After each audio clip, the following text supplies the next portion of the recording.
লতিফ সাহেব, আপনার গত মাসে কত টার্গেট ছিল? স্যার 50 লাখ। কত পার্সেন্ট অ্যাচিভমেন্ট করছেন? স্যার 45%। আপনি ওই রিজনে কি সিটতে আছেন বলেন? আপনাকে রেখে আমার লাভ কি? ফাজলামি করেন মেয়ে, হ্যাঁ? 45% অ্যাচিভমেন্ট করে কিভাবে আপনি মিটিং আসেন? আপনার তো মিটিং এর থেকে বের করে দেওয়া উচিত মিয়া, ফালতু মিয়া। স্যার এই মাসে একটু সমস্যা ছিল, এসআর ছিল না, অনেকগুলা ডিলার ব্যবসা ছেড়ে দিছিল, এই কারণে স্যার একটু অ্যাচিভমেন্ট খারাপ হয়েছে। ধর মিয়া, চুপ করেন। ফালতু কথা বলার জায়গা পান না আপনি, না?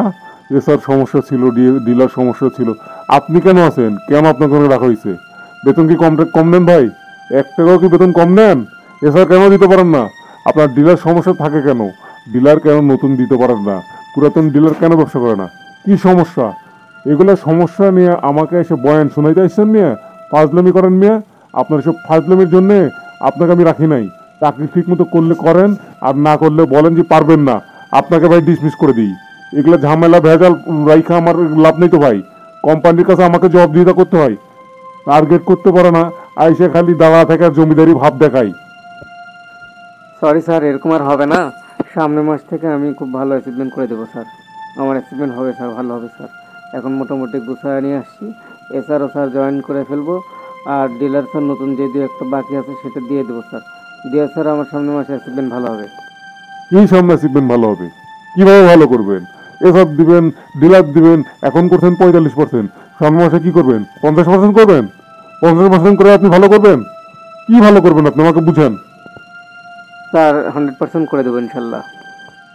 শোনেন আব্দুল লতিফ, এগুলা আদেরা কথা আমার কাছে শোনাবেন না। আপনি 45% অ্যাচিভমেন্ট করতে পারেন না, আর আপনি করে দেবেন 100%? এত সহজ? হ্যাঁ, এত সহজ? খালি মুখ দেখালি বলে ফেললেন হয়ে গেল না? কি পরিকল্পনা আপনার?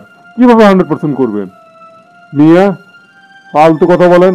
আপনার এলাকায় যে একটা দোকানে, মেন পয়েন্টে, বাস স্ট্যান্ড, রেল স্টেশন, তারপর হচ্ছে আপনার মেন বাজারগুলোতে একটা দোকানে ঠিকঠাক মতো মাল পাই নাই। এছাড়া মনিটরিং ঠিকঠাক মতো করতে পারেন? এছাড়া কি বাটপার আপনার, না আপনি নিজে বাটপার? বাট তৈরি করে চলেন মিয়া। একটা জায়গাতে ঠিকঠাক মতো মাল থাকে না, আমাকে প্রতিনিয়ত কথা শুনতে হয়।